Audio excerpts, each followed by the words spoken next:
For Nicola Sturgeon, MSP.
Friends, we gather here in Edinburgh, our beautiful capital city.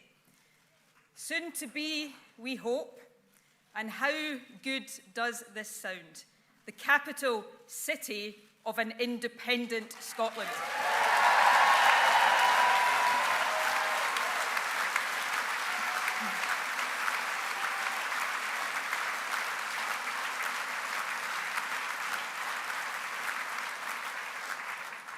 And as we meet today, our party has plenty of reasons to be cheerful.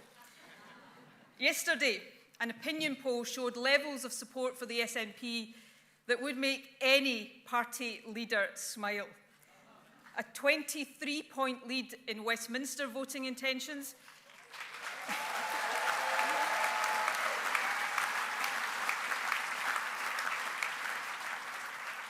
a 24-point lead for the Scottish Parliament, and a 26-point lead for the Euro elections. That is truly extraordinary.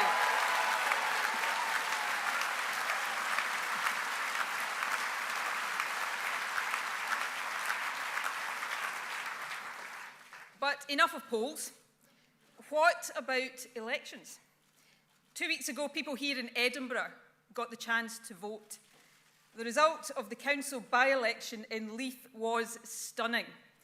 With all due apologies to the proclaimers, and don't worry, I'm not about to sing. The result went something like this. My heart was broken for the Tories.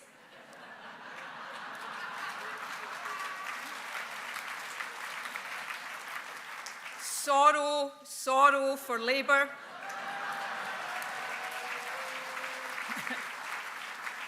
And for the SNP and independents, it was sunshine on Leith all the way.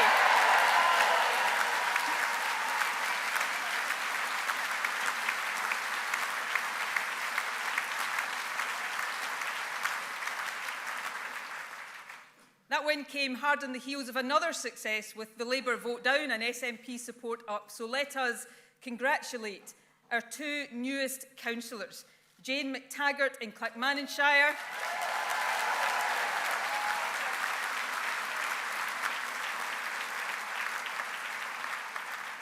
and Rob Munn, our new councillor for Leith Walk.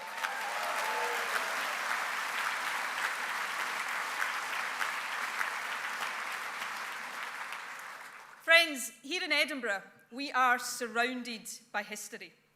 History that offers inspiration for the future. This is the birthplace of the Enlightenment. It was in this city, in our small country on the edge of Europe, that an intellectual flowering transformed the way humanity thinks about the world. Thomas Jefferson, the author of America's Declaration of Independence, wrote this: "So far as science is concerned, no place in the world can pretend to competition with Edinburgh.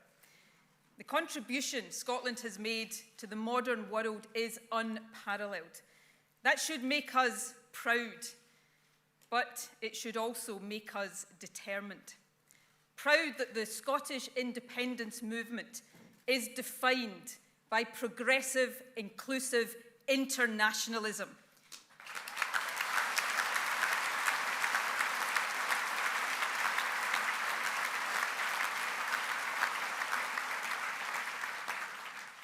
and determined that we will never allow our nation's place in the world to be sacrificed by the likes of Nigel Farage, Jacob Rees-Mogg or Boris Johnson.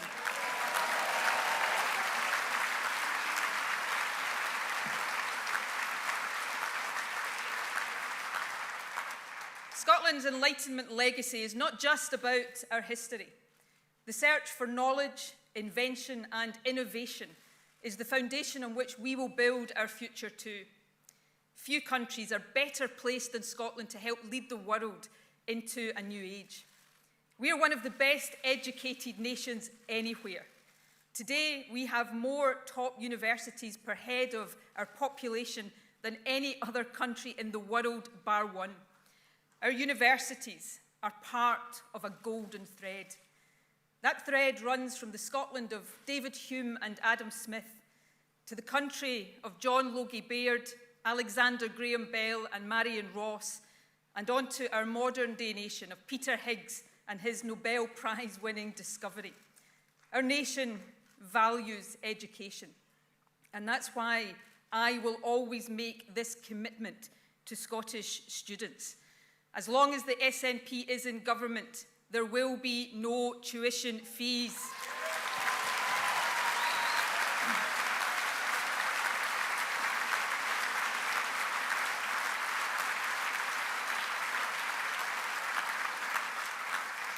Education will always be based on your ability to learn, not on your ability to pay.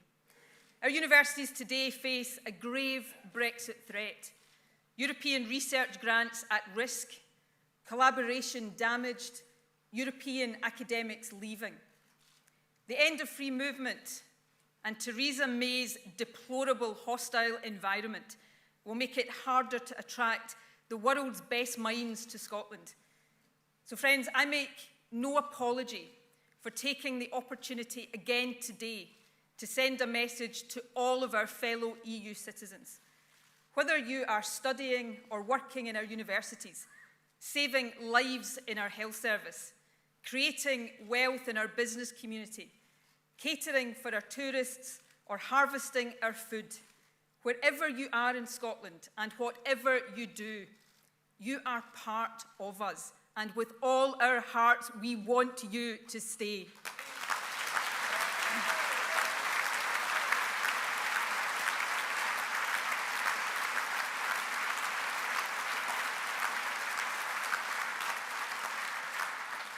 We stand up for Scotland in Europe as well.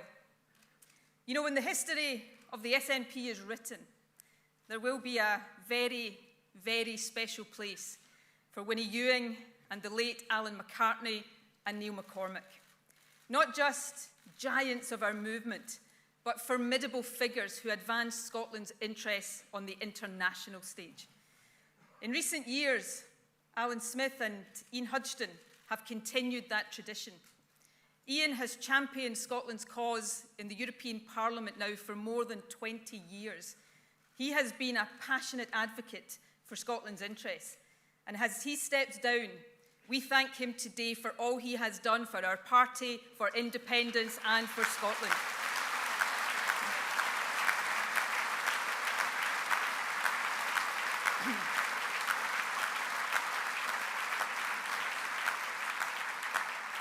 Alan, we hope, will be going back to Brussels. And friends, our job is to make sure he is taking others from our fantastic group of candidates along with him.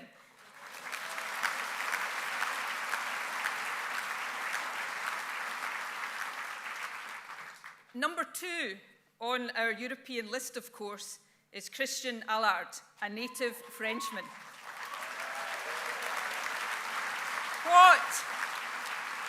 What a wonderful statement of intent by Scotland to stay part of the European family of nations.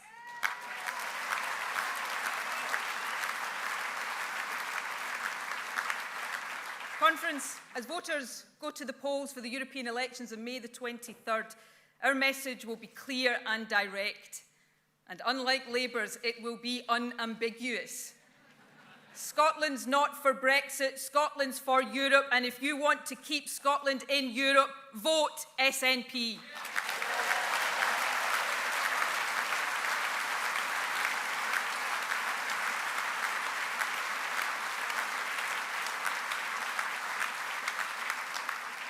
Brexit is an unforgivable act of Tory sabotage on our country.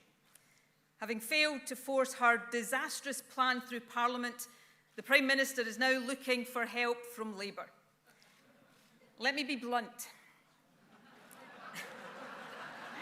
I don't trust Theresa May, but on Brexit, I don't trust Jeremy Corbyn either.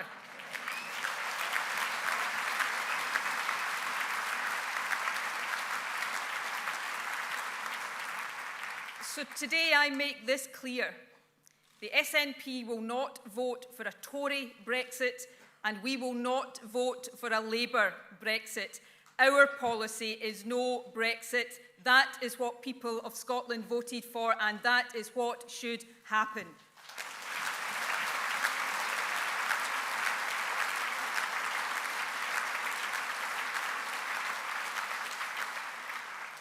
At Westminster, Ian Blackford has led our MPs in fighting Scotland's corner.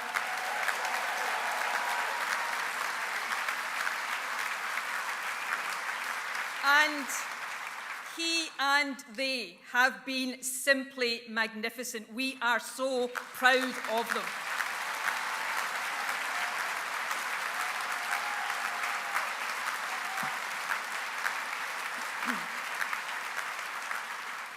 It's not just in Brexit that they do sterling work. Our MPs represent the interests of their constituents day in and day out. Recently, they forced a vote on Trident renewal. Lifelong CND member Jeremy Corbyn and most of his MPs refused to oppose Trident. What an utter disgrace.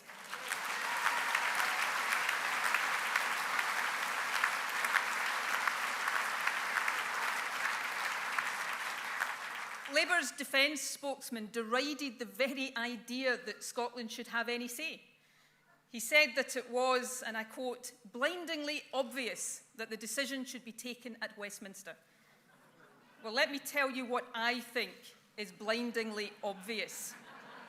A Labour Party that supports Trident missiles on the Clyde has lost its moral compass. A country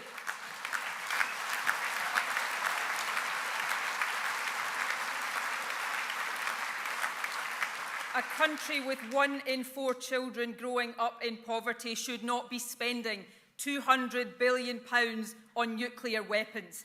That is the reality.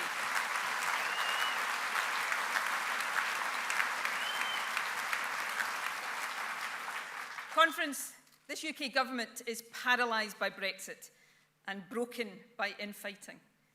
It is no longer a functioning administration. There are no policies to tackle the big issues the UK faces: inequality, access to housing, climate change. An end to austerity turned out to be just another promise Theresa May didn't keep. Where there should be action to address the underlying reasons for Brexit, there is just a vacuum filled by incompetence. Incompetence that can be summed up in 2 words: Chris Grayling.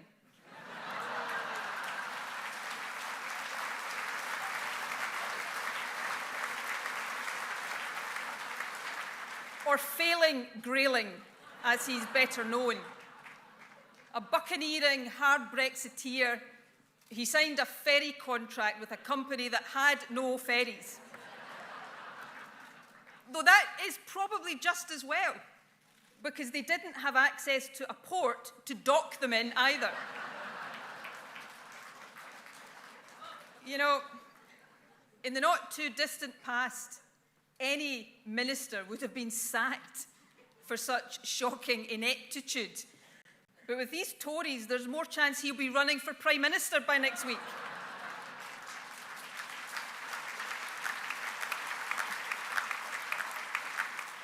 There is now no level of incompetence that is a disqualification for a place in this Tory government.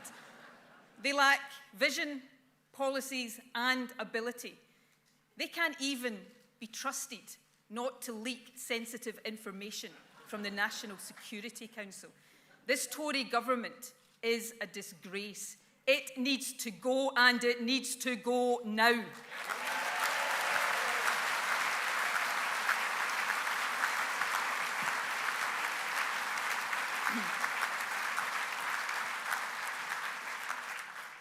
Conference, every government faces challenges, but unlike the UK government, our Scottish government is getting on with the job. A recent editorial in an Irish newspaper put it rather well, I thought. Scotland, it said, is a beacon of sense in a sea of madness. How true that is.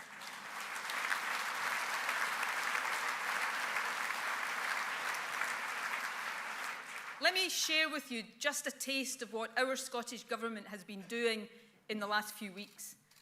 While Westminster has been turning the UK into an international laughingstock, we have extended free personal care to everyone who needs it, regardless of age.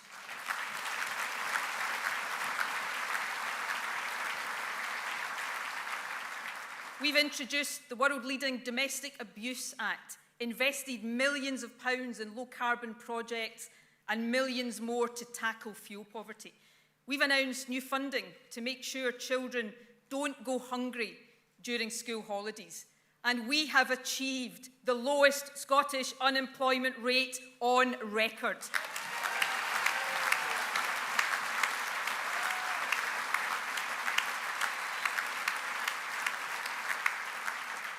We've done something else too, to show the strength of our commitment to those who choose to make our country their home. We have extended free university tuition for EU citizens studying here in Scotland.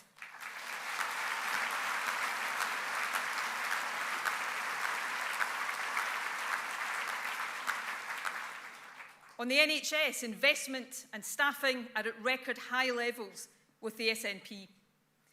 When the UK government short-changed our health service, we used our tax powers to protect it. Conference, when it comes to a choice between a tax cut for high earners or investing in our precious NHS, we will always put patients first.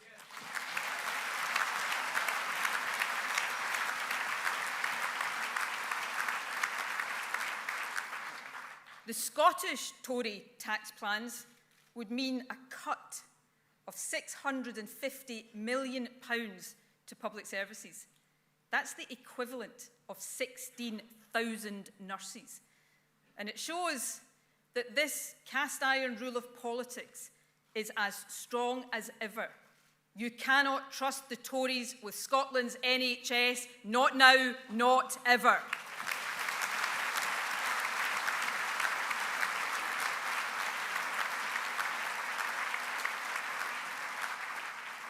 Conference, as Westminster sinks deeper into the Brexit mire, let me also give you an insight into what your Scottish Government will be doing in the days and the weeks to come. Action we will be taking on those very issues the UK Government is ignoring: housing, inequality, climate change. Technology is one of the key drivers of Scotland's economy. This city is now the best location anywhere in the UK to start up a tech company. We must embrace the potential of technology, but we shouldn't shy away from the challenges. Let me give an example. For many people, accommodation provider Airbnb has enabled cheaper, more flexible travel. It's one of the reasons Scotland's tourism industry is booming. But for others, particularly in tourist hotspots like the centre of this city, it is making it harder to find homes to live in. So today we are setting out new plans to help cities like Edinburgh and islands like Arran get the balance right. We're asking for views on a new system of regulation to make short-term lets subject to the same controls as other accommodation, to give councils the power to control the number of lets and ensure they make a contribution to the services they use.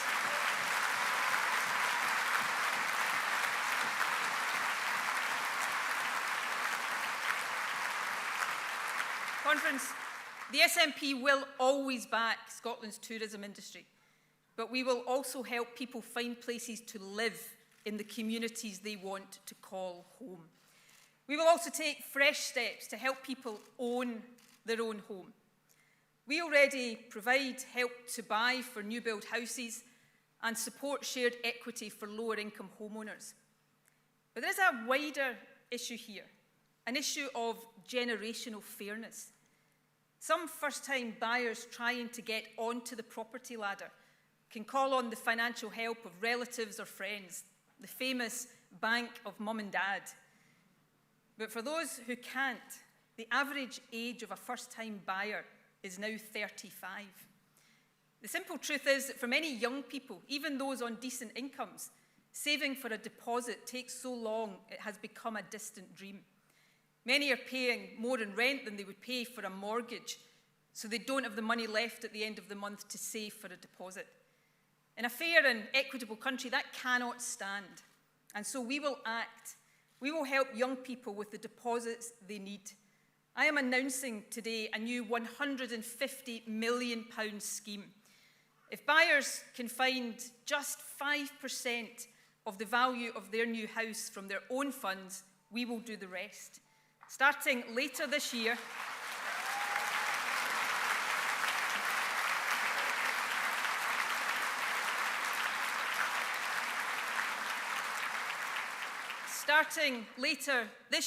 and running until the end of this Parliament, we will offer first-time buyers loans of up to £25,000 to fund or top up their deposit. Conference, that is your SNP government, building a fairer Scotland for the next generation.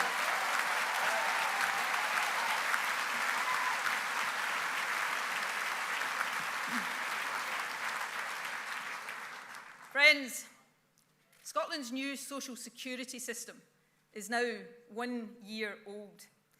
In that time, nearly £200 million has been paid to carers and families across the country.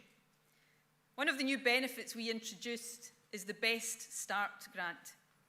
Since December, low-income families have been eligible for a payment of £600 on the birth of a first child and £300 on the birth of any siblings. And do you know this? In just the first 2 months of the Best Start grant, the Scottish Government got more money into people's pockets than the DWP had managed under the old system in an entire year.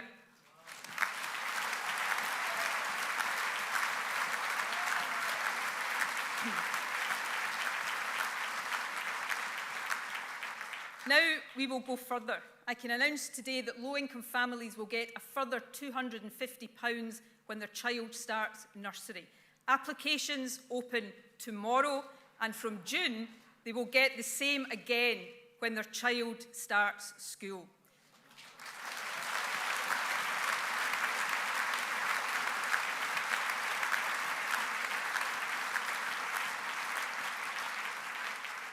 And let me be crystal clear about this.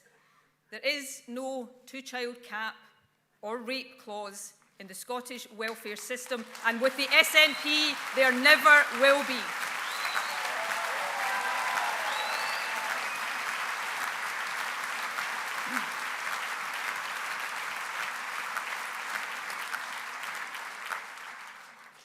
Our obligations to the next generation are the most important that we carry. A few weeks ago, I met some of the young climate change campaigners who've gone on strike from school to raise awareness of their cause.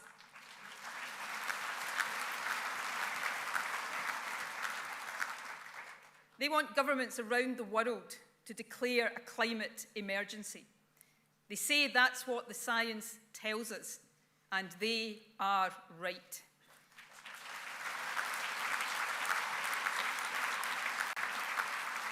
So today, as First Minister of Scotland, I am declaring that there is a climate emergency and Scotland will live up to our responsibility to tackle it.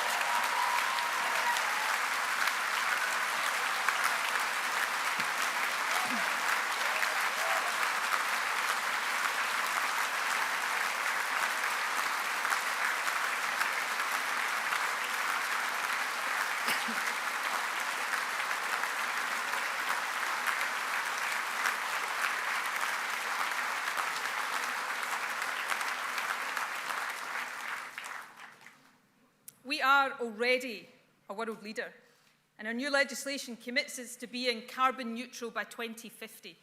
It contains some of the toughest targets in the world, but many are urging us to do more and go further. I am listening. Later this week, the Committee on Climate Change will publish new scientific advice on Scotland's targets. So I am making this public promise to the young people I met and to their entire generation. If that advice says we can go further or go faster, we will do so. Scotland will lead by example.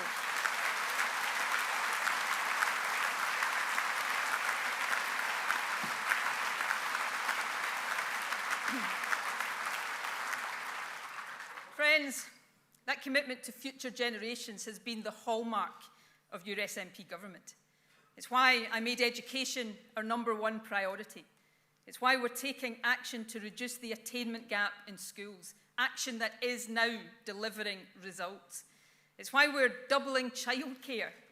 And friends, it is why 80,000 children have now benefited from Scotland's wonderful baby box.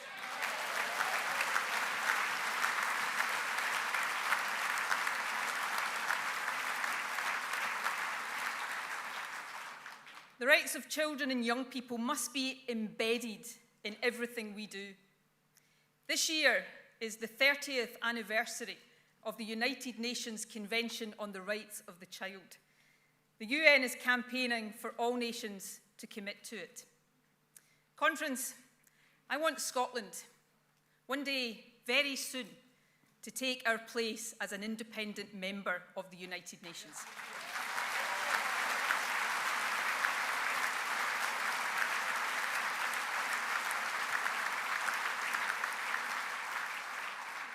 And when we take that place, we must make sure we are meeting the UN's gold standard on children's rights. So I can confirm today that next month we will launch our consultation on exactly how to achieve it. Our plan is this. By the end of this Parliament, we will have incorporated the UN Convention on the Rights of the Child into Scots law.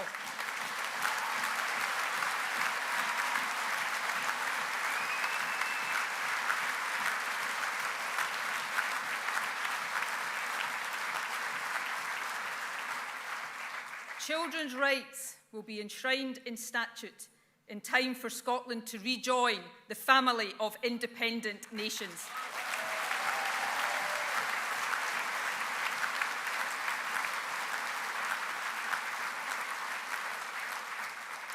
Friends, it is time.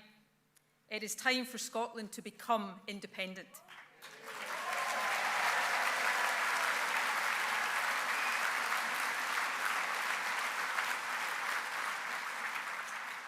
The last 3 years have shown beyond any doubt that for Scotland, the Westminster system is broken. And do you know what else has been broken? The promises Westminster made to the people of Scotland, they have been broken too.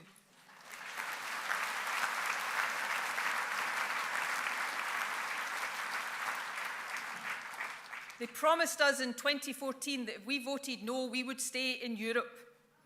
They promised 13 new frigates would be built on the Clyde. They promised to protect the vulnerable. They promised strength and stability.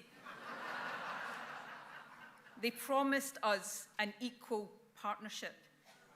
Each and every single one of these promises has been broken, and the people of Scotland will never, ever trust their promises again.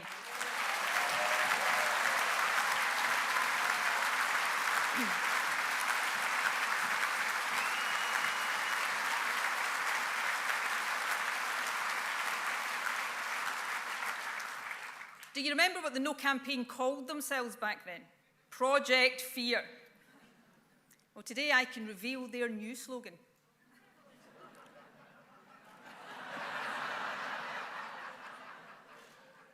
A Tory minister, anonymous of course, told the BBC why they believed the UK government should not agree to an independence referendum. Once you've hit the iceberg, they declared, you're all on it together. So there you have it. We've gone from Project Fear to Project Iceberg. Never has there been a more dismal offer from Westminster to the people of this country.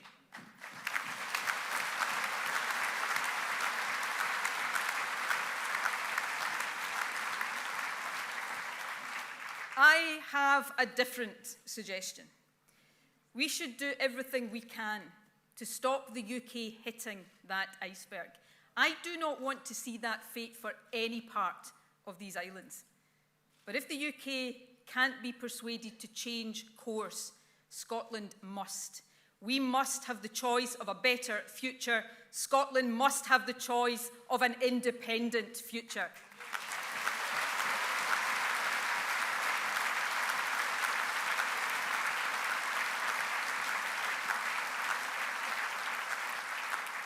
So next month, we will introduce legislation for a referendum, and we plan to pass it.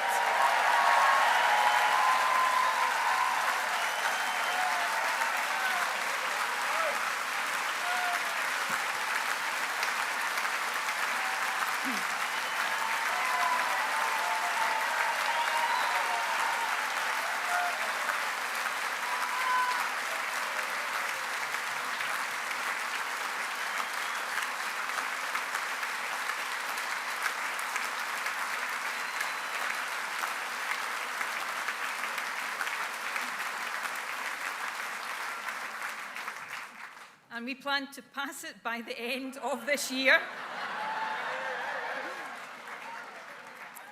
The UK government says it will block Scotland's right to choose.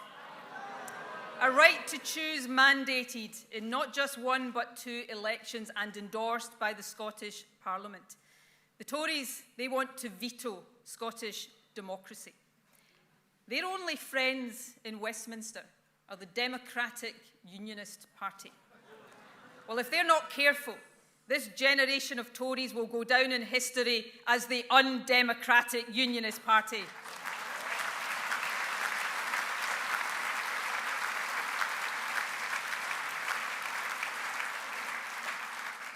On Thursday, they tried to justify their position by saying there was no upsurge in support for independence. 2 days later, the latest opinion polls have proved them wrong. Support for independence is already up.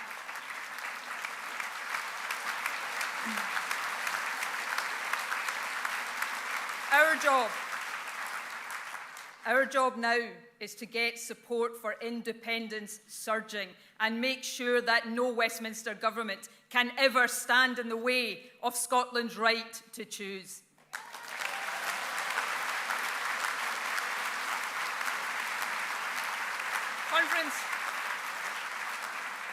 Conference, I am setting out today our strategy to win our country's independence.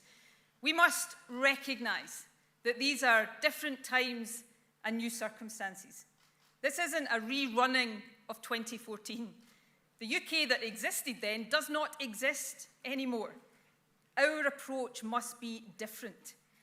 We should not enter this campaign thinking of people as no voters or yes voters, Remainers or Leavers, but as fellow citizens who all want the best for ourselves, our families, and for Scotland's future.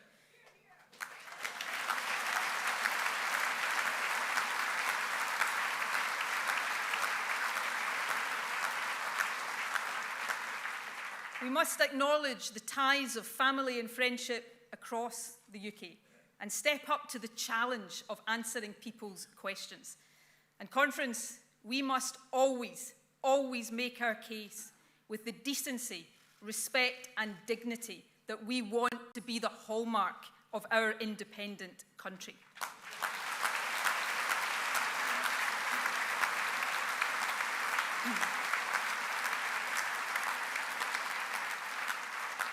I am acutely aware of the responsibility of all politicians, especially leaders, to bring people together, not drive them apart, to work as hard as we can to find agreement. That's why earlier this week I reached out to other parties at Holyrood. They are as much a part of Scotland as we are. And to those parties, let me say this. I know you haven't said yes yet, but my door is open. You may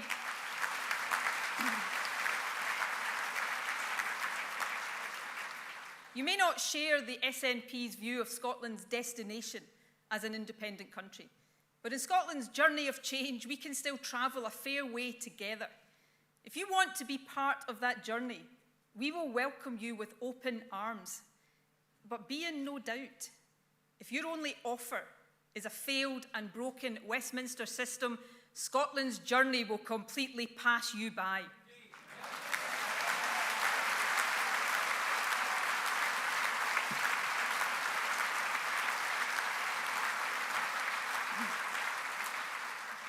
We will also reach beyond Parliament and political tribes.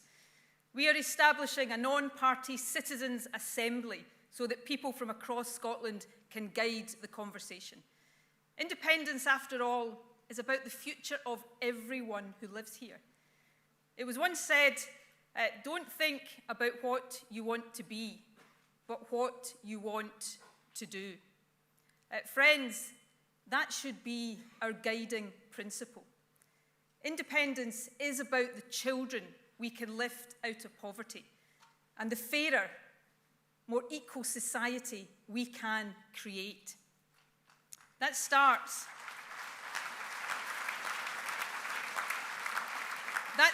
with building confidence in the economic case, answering people's questions, addressing their concerns, and inspiring them about the future. The conversation we have had within our party is one we must now have with the country. Yesterday, in endorsing our new economic plan, we took a big step, the right step. And in the process, we demonstrated what a vibrant, engaged, and democratic party we are.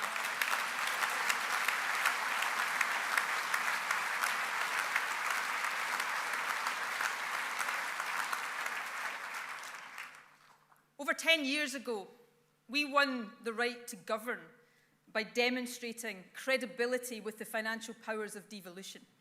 And make no mistake about this, if we can now show what is possible with the economic powers of independence, we will win a referendum.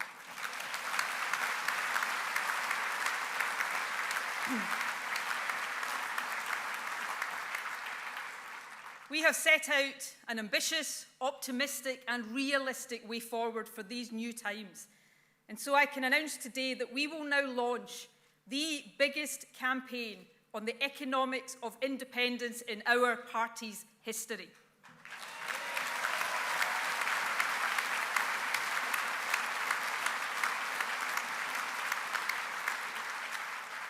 From this summer, we aim to get information on Scotland's potential into the hands of every voter. Our plan is to distribute an Independent Scotland, a household guide to every home across the country, all 2.4 million of them.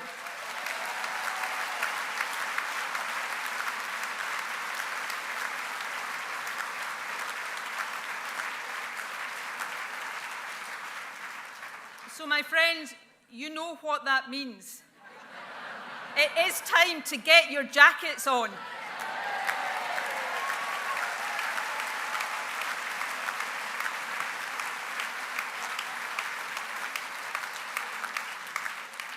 We will set out an alternative to the inevitable economic decline of Brexit.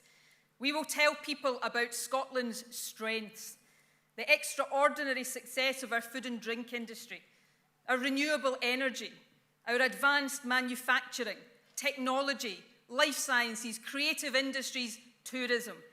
Above all, we will show that Scotland has a talented and educated people. As an independent nation, we will face challenges as all independent countries do. And we must be responsible with our finances. But few countries on earth can match our resources and our potential. So never, ever let anyone tell you that Scotland doesn't have what it takes to be a prosperous, independent nation, because our country most certainly does.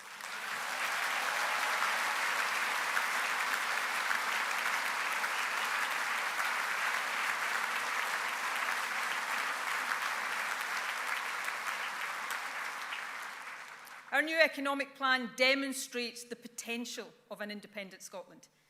It stresses the importance of social justice and equality. The point is this: a strong economy is the bedrock of a fair society, and a fair, inclusive society leads to a strong economy. That is the case we must make. That is why I'm announcing today the next step for the SNP in setting out our vision of a fairer, independent Scotland. Building on the foundation of Andrew Wilson's work on the economy, I am now setting up a Social Justice and Fairness Commission. It will set out how the proceeds of economic growth in an independent Scotland can be shared much more fairly. It will demonstrate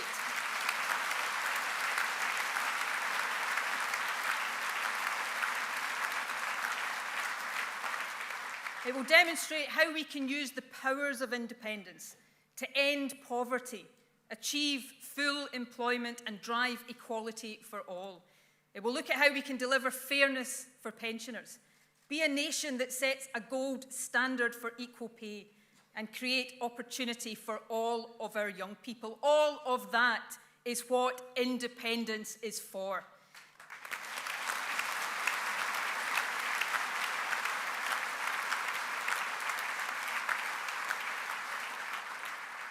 The fact is this: independence will mean little if it does not ensure a safe, warm home for everyone to live in, a fair chance for everyone to get on in life, and bring an end to the shameful Westminster system, which in 21st century Scotland leaves people without enough money to feed their families at the end of the week. We are one of the wealthiest countries in the world. But we will only be a truly rich society when we ensure that not a single man, woman, or child has to rely on a food bank to eat. That is the prize of independence.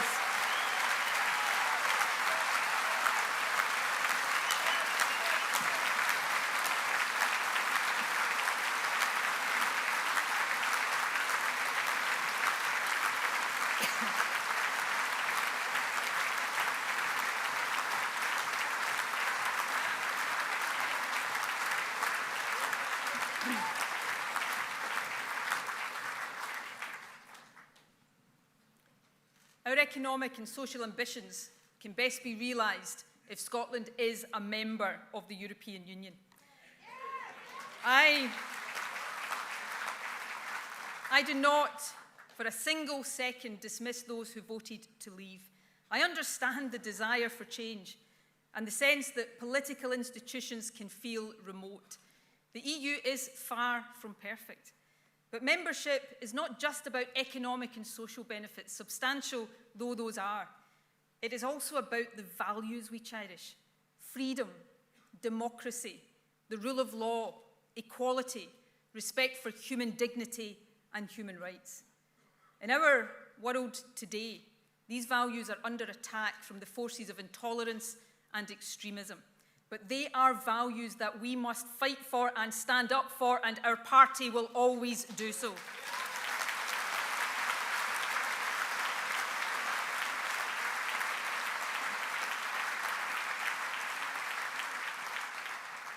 Conference, for independent countries of our size, the EU does not curtail sovereignty. It enhances and amplifies it. If ever we needed proof of the power of small nations in Europe, think about this. At the last summit, the leaders of 27 other countries decided the UK and Scotland's fate.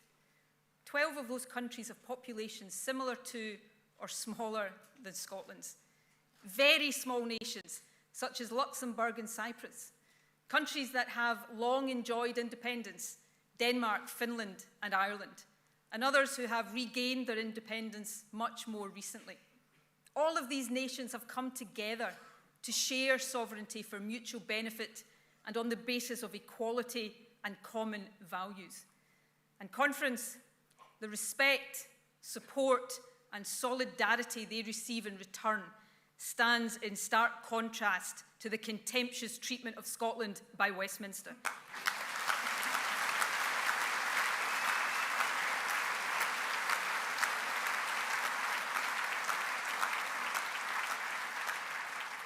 That is why it is now time for Scotland to become a truly equal partner in the British Isles.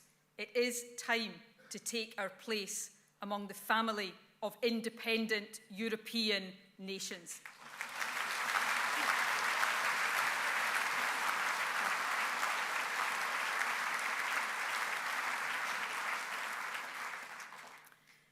Friends, the SNP is not an ordinary political party.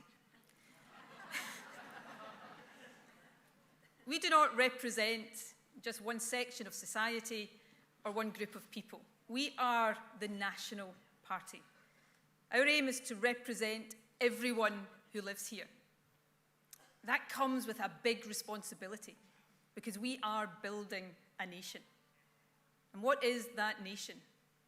It is our extraordinary landscape, our villages, towns, and cities, like this one with the castle on the hill. It is our history of independence, of union, of social advancement, of industrial and high-tech revolutions. It is what our former macker, Edwin Morgan, called a thread of pride and self-esteem that can never be broken or forgotten. It is our innovators and our wealth creators, our writers, our poets, and our artists. It is all of our people, those who have been here for generations and those who have just arrived. Scotland is everyone who chooses to make this country their home.